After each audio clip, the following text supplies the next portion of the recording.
Hello, all you lovelies. It's nighttime, as you could see, and I snuck down here because I am a slacker and I've not done the hashtag random Rusties Q and A. Don't forget to write the word A instead of the Amsterdam, whatever the heck that thing at the and sign, because it will only read up to the A. So I have made a playlist, and I'm trying to find all y'all videos. So if you do one, if you could just like let me know, and I will find it. And I want to put them all in a playlist. So I have the questions here.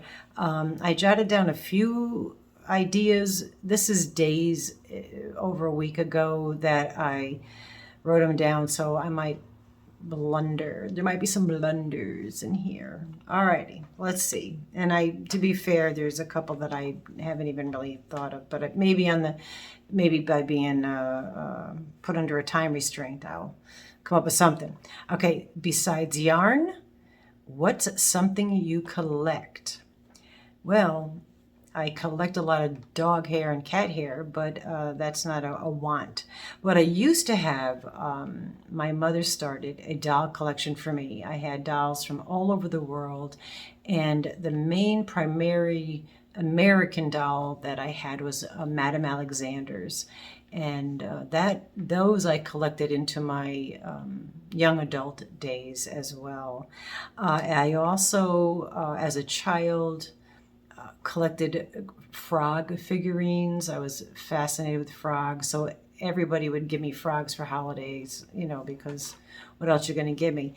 And then I knew all the meanings to every single one of them. And then one time I put them in a box, and one of their many moves, I had them in a box, and I opened the box and I was like, I don't remember where they're from or whatnot. And there was a friend of mine's little brother had started to collect frogs at that point, and I thought, yeah, so here you go, get you started on your collection. I gave him all my frogs.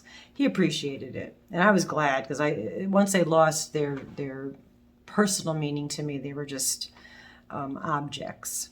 All right, and I also used to collect old hats, like from the 20s, 30s, 40s. I had bags, big, huge garbage bags filled with them when they were all down my dad's basement. And there's a whole nother story about when they tied me to a chair and threw out all my stuff that I had stored in my dad's basement. But I don't want to talk about that right now. I get a little upset. All right. A book or movie that's important to you. Okay. All right. Well, I couldn't pinpoint just one, but I put down a couple movies that I like. Into the Wild. I think it's Emil Hurst who plays the character. It's a true story, based on a true story of that Chris, and I can't remember his last name. I feel so badly, but where he just goes away from society and goes and lives in this bus in Alaska, and they actually had to move the bus because people were, after the movie, of course, going up there. But that movie, I don't know, I loved his acting in that. I loved how he did excuse me, sorry, when he bites the apple, that was all improvisation, and I just like him. And also that he lost all that weight in reality to play that part. It was not, some kind of camera game. He really lost that weight. And the story of the actual boy is kind of heartbreaking. He was just very angry and wanted to get away from it all. And not to be I'm sure you all know about it, but he ends up dying at the end. And also taught you that plants look alike. Some are okay, and some are not, and they're poisonous, and they might look very similar to one another. Not to babble on about that, but the main reason that I love that is because it's Eddie Vedder singing the songs, and I swoon over Eddie Vedder's voice. I absolutely love Eddie Vedder.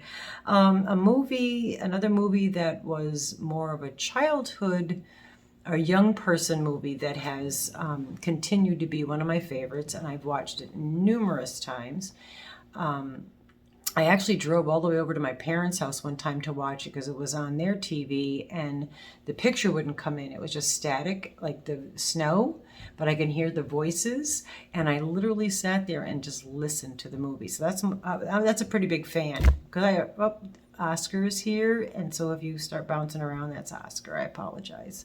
He doesn't apologize. So those are the movies that I would say are important to me. Books, there's a few, and I'll just name them off. The Prince and the Pauper by Mark Twain. That's just a great book, and it means a lot to me. And I won't get into all the meanings of these things, but Charlotte's Web is also a meaningful book to me with me and Rusty. Okay. Handmaid's Tale, I'm going to say the book was fabulous. Margaret Atwood is a Canadian author. All of her writings are amazing. And she wrote that book back in the 80s. And some of us feel that it's happening. And there's a lot about that book that maybe another time I'll touch on. And the very first book that I read cover to cover for leisure purposes was The Pigman. And I was at the Fairfield Beach, and they have a grab a book, leave a book shelf there. And I grabbed that, and I actually read that from cover to cover. An old man who collected pigs, and these two teenage kids befriended him. And then he went into the hospital, and they had a party, and some of his pigs got broken. So that's basically the story. But that is important to me because that was the first book I ever read on my own for no reason, cover to cover, just for leisure. Okay, and how many languages can I say thank you? Probably more than I can remember at the moment. Of course, thank you. Thank you in sign language, merci in French, gracias in Spanish, grazie in Italian, arigato in Japanese. I can't remember Polish right now. And I guess that's it. Danke in German. Okay, my husband's German. Ooh, I said that. The man that lives here is German. Okay. And when we used to drink, we're sober now for many years, but when we used to drink, he would get drunk and start talking in German. Just silly. I don't think it was really German words. I just think he was slurring really bad. Okay. What's the most interesting place you visited? Yeah, my father had us traveling all over North America, including Canada and Mexico. And I've lived in California. I've lived in a lot of states, excuse me, but we traveled in a lot. And I'm going to say I was a small child at this time. Disneyland. Disneyland was, and this is the one in California, not Disney World. I've been there too. But Disneyland, I think, opened in like 1955 or later. And I was there like 1963. So it was pretty much brand new and super friggin' exciting. And I saw Mary Poppins come down like magic. Of course, it was a rope there bringing her, but I didn't know that. And she flew down, and then I met Tinkerbell, which ended up becoming one of my nicknames. Yeah, so that was a interesting place. And I'm going to say the Grand Canyon was also another in awe place to stand there and look at Grand Canyon is crazy. And I've been to Washington, D.C. an awful lot, and it's always interesting with all those museums. You know, Dad used to come home on a Friday from work and say, all right, everybody pack. We're leaving in 5 minutes to go to Washington, D.C. for the weekend. Be like, I got parties to go to, Dad. But we used to go, and I enjoyed that. Okay, are you a morning bird or a night owl? I am both. My sleep habits are really bad. Or not bad. They are what they are now in this point of my life. And I was a night owl primarily after school, after I got out of high school, those years for a little bit, and then I was a mother quite soon after that, so I had to be all night and all day. But my brain functions best in the morning. and I'm filming these at night, so that'll explain a lot of it. But then again, like last night, I laid there from like 12 o'clock until 4 a.m. and just couldn't fall asleep. And then, yeah, and I'm not a person that really sleeps in, so I'm up usually by 8 o'clock in the morning. I think that's a reasonable time to get up. Okay, talk about your fur babies. Well, I'm going to do this one quickly because you guys all know about my fur babies. All right, we got Dr. Duncan Porkenstein. They're all rescues, whether I rescued them from a shelter or rescued them from the streets. He's a Border Collie, Australian Shepherd, Beagle mix. He's 15 years old, and he follows me everywhere like a hemorrhoid. And they don't have doggy preparation H. So he's getting older, and as much as he's a pain in my behind, I will totally miss the fact that wherever I put my feet, like he's like right here laying down. And if I stayed here all night, he'll stay there and lay down. So he's really my boy. And then we have the other dog we have is Scruffy. She's a Maltese and Yorkshire Terrier. So it's a Morkie. We rescued her in Pennsylvania. And as much as I got her to be my dog because it's a little dog, she is definitely a daddy's girl. So, I mean, she comes to me, but I'm the one that's always cleaning her eyes and grooming her and doing all the things that she baths and all that. So sometimes she just cows down to me like, oh, what are you going to do to me now? When I go to pet her and she thinks I'm going to be poking at her or something. Then we have what's left in our house is Oscar. He's the three-legged, long-haired black cat. He had his leg amputated, I think, last year. He was kicked by a deer because he's not afraid of animals. He loves dogs. He doesn't really care for other cats. And we rescued him from the behind of a restaurant by a dumpster and tried to get his other sibling and his mom, but we kept grabbing the mom and had to let her go because she had to take care of her babe. Babe wasn't anywhere to be found. So, then it was a really bad rainstorm, and I guess we trapped her a few too many times, and she figured she was going to leave that area. So I don't know whatever happened to the mom and the other baby. And then we have Moo Radley, and Oscar is Oscar D. Wild. And then Moo Radley, Monster Moo Radley. He's got the black and white like a cow. He was one of my foster kittens, and he was at the brink of death when I received him. He was completely emaciated. The vet was like, it's up to you if you want to try to, that he was really hanging at the brink of death. And I, Manuka honey and a lot of love and a lot of food and a lot of care. Did get him he stayed alive, and he has a bad upper respiratory issue, chronic, and also had become, due to circumstances beyond my control, because it was the vet that traumatized him to a point that when we got him back after being fixed, he was afraid of everybody. So I knew he wasn't going back to the shelter. That would be like, torture to him. So we kept him. He's still here. He's probably close to 10 years old, or maybe 8 to 10 years old. I don't remember the birthdays and stuff to my animals, or even how old they are. It's always a guesstimate. So many kittens and cats that we've had in and out of this house in the years that I can't keep track.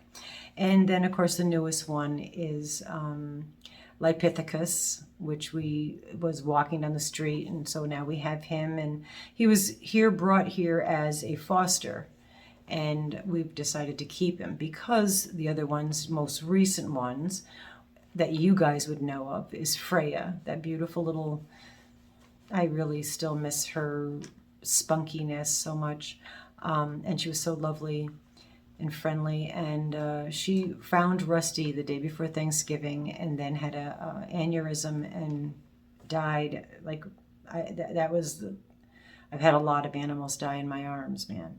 That was the most, that was like really traumatic. And then, of course, our sweet, lovable Apollo, who's just recently passed. And prior to that, a year ago, our hot rod, He passed, but he had moved out of our house and moved into our neighbor's house a few years prior, so we didn't have a daily contact with him. But yeah, he passed about a year ago. But there's been many, many animals of all sorts that have been come and gone in our lives, because that's our thing. We love animals, brought up that way. Okay, what's the next question? That's enough about the babies. Your favorite show to rewatch? I love old movies again, black and whites, anything with Cary Grant in it. Oh my God, I love Cary Grant. I also love The Thin Man with William Powell and Myrna Loy. I love all the Thin Man series. Also Lionel Barrymore. I love him. There's so many. I could rewatch the black and white movies, most of them, over and over again. But I'm going to also say anything that Mel Brooks has put out on the comedy side, I absolutely think Mel Brooks is a genius. And Spaceballs and History of the World, I mean, they're just so slapstick funny. As a series, the two most recent series that I would totally rewatch, and one I'm actually rewatching right now, but one is Schitt's Creek, which just splits my sides with laughter.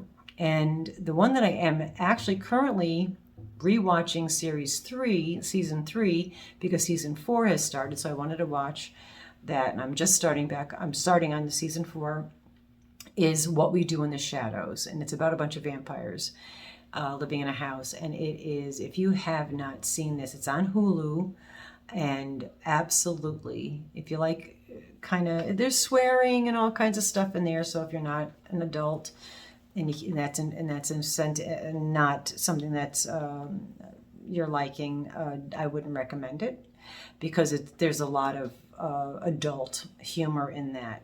But I'd say that those would be those definitely I would all rewatch, definitely. Okay, and one other movie that I rewatched numerous times, and just to drop this out here, this is going to sound a little weird, but the Man and I's bedtime movie is Hunt for the BTK Killer, and we have probably seen that or listened to it over 50 times. I apologize for yawning, but it is late at night, and I want to get this video up. And oh my gosh, we're 17 minutes. Let me go fast. What's your favorite way to recharge? I'm going to say being in nature, sitting in nature. I like to sit on the ground. I know a lot of people stand on the ground and do the grounding, like Rusty. I prefer to sit on the ground or lay on the ground. And in doing so, very frequently I'll have little bugs, insects, sometimes animals, chipmunks, and so forth, that will actually come near me and approach me. So I think that when I get to the level where butterflies are landing on me, I know I've totally regenerated and recharged and back into the one with nature. I sound like such a hippie, because I am. All right, your favorite way to travel?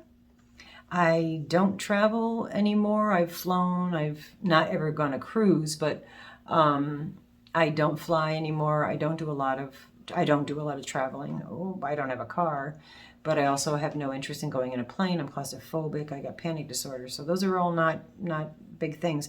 I'm going to say riding a motorcycle, being on the back of a motorcycle is probably my favorite, with the wind in my hair and just, yeah, my friend had a full dressed Harley, and it was like a couch in the back seat. So I truly, and thank you, Tut, if you're watching, for all those wonderful trips. We used to go on bike runs, wine runs, and all that kind of stuff. That was a lot of fun. All right, did or do you have any nicknames? Well, as a child, I was Ginny the Flea, Tinkerbell, like I mentioned before. One that Judy Hawk did not know but mentioned, she says Sweet Pea. That was also one of my nicknames. I was a super tiny little kid. In 2nd grade, I was still wearing clothes that I wore in kindergarten. Just saying.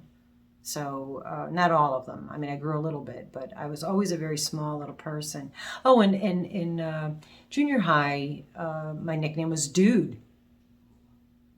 That's all I can say about that. And in high school, they used to call me Mother Nature Grit. We had a grit family, and I was Mother Nature Grit, which seems normal. And then most recently, in fact, Tut, the gentleman that I just mentioned about taking rides on the motorcycles, he named me Mama G. He's the reason I'm Mama G. Okay, are you an introvert or an extrovert? I'm both. I'm becoming more introverted as time goes. I'm becoming more of a recluse. I don't even don't talk on the phone much, and when I do, God bless you, whoever's listening on the other end, because I am like, I'm on the phone, I'm talking to a human being, and so I do feel sorry for people that call me. So if that's a problem, just text me. I'm more favorable to texting. I'm gonna yawn again. This is good. When you yawn, that means you're tired. I mean, I know that sounds stupid, but when you're laying in bed, if you're laying in bed trying to sleep like I did last night and I wasn't yawning because I was still awake, just get up and do something. When you start yawning, that's when you know it's time to actually lay down and go to bed. All right, where was I? So I was always extroverted. If anything, I was probably, what's that word? Oh my God, I'm a barrel full of noises and facial expressions. What is it? What do you call those people? It's not a nice word. Exhibitionist, but not to that level that you would think. But I always liked being the center of the party and making people laugh and all that, and making sure that everybody's having a good time, that you got a drink, you need a drink. If it's somebody new there, they look a little awkward, I'll go up there and talk to them, and I'm very gregarious and all that. But in the same token, I spend most of my day on a day, I spend most of it silent.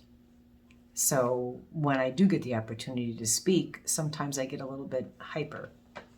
Just saying. All right, what was your first official job? Well, when I was really young, I babysat neighborhood kids. There was 3 girls in my neighborhood, but they always asked for me.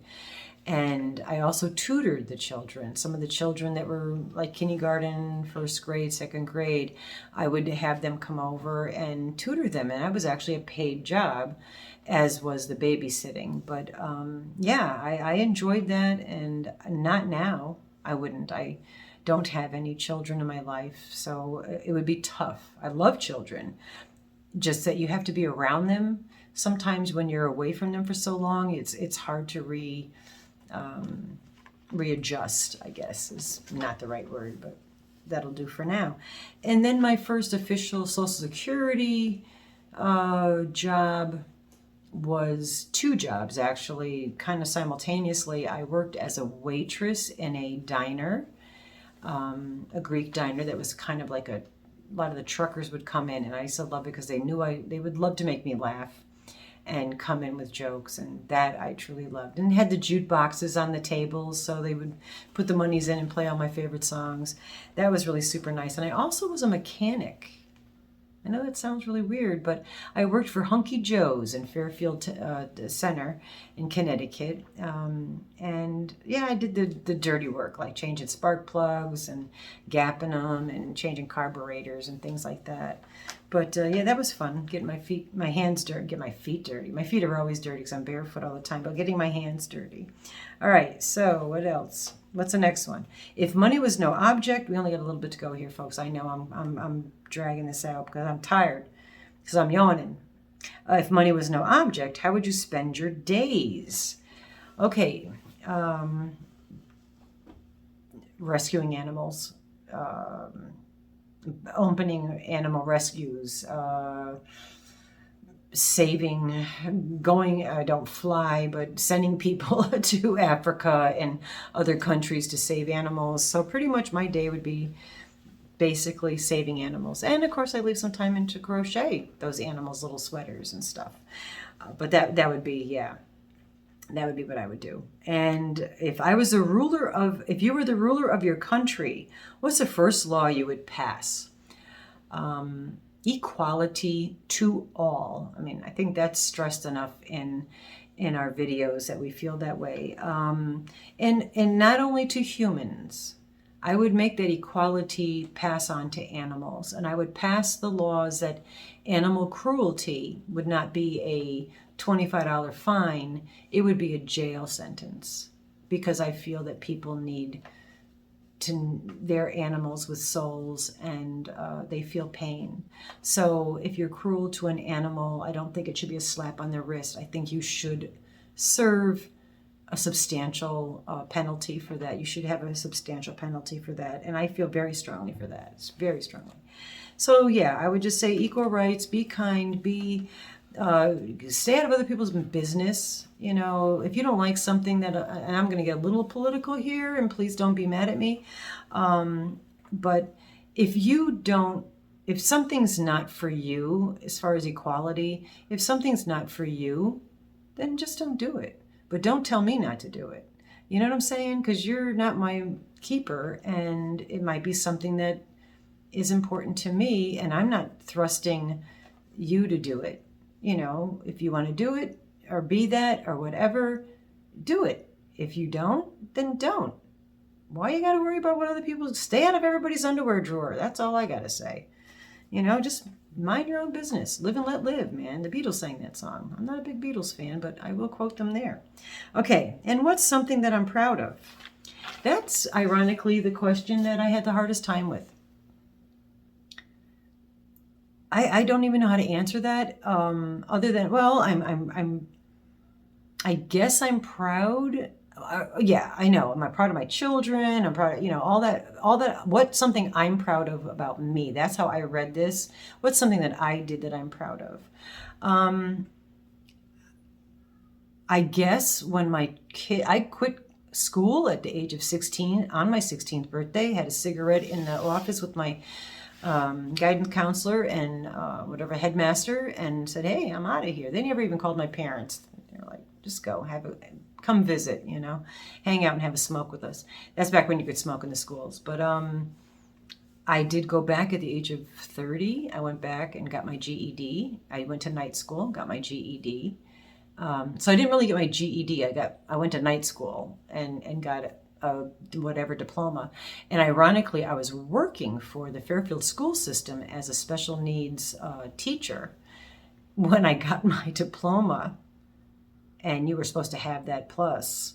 And the man that I'm just thinking about this when I'm talking to you.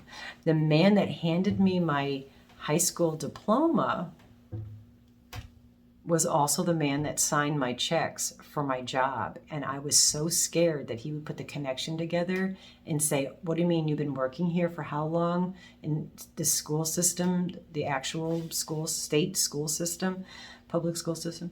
And I didn't even have a high school diploma. And everybody thought I was already college educated and so forth at that time. And then I showed my kids that I did that. And then they were kind of young. So no, I didn't show my kids that I did that. No, 30. I was 30. Yes, they've seen that. But I think the biggest thing is me going to college as an older person and getting my degrees. And not only getting my degrees, I ended up with 3, what do you call those, Phi Beta Kappa Theta Whoopa Hoppas, honor societies. I was also a charter member, which is when you're the first time they do it, charter member of the MERGE program, which is mental health certificate. And that's the school, what I went to school for was psychology, mental health, counseling, thereforth. So that I'm proud of. And I'm also proud that I was able to save lots of little kittens and puppies and dogs and cats. I saved a lot of lives. I think that if perhaps they weren't in my care at that time and not in somebody else's care at that time to do the work, but many they handed to me. I can't even tell you how many they handed to me and said, "Do you even want to take this cat?" And more than not survived. So that I'm proud of. The diligence and taking them and getting up every 2 hours and feeding them and doing all the things you need to do, plus working and taking them to work with me. And sometimes I had to do some things that weren't necessarily really nice, but I did it, and I will continue to do that. So I guess that's something that I am proud of all the little fur babies that exist and have existed due to a little bit of little extra work on my part to do that. So anyway, oh my gosh, I'm just going to be 30 minutes. I'm so obsessed with the clock. It's OCD. It's all kinds of, we all got mental illnesses, so it's nothing special. I think if you don't have any mental illnesses, you're the majority. No, you're the minority.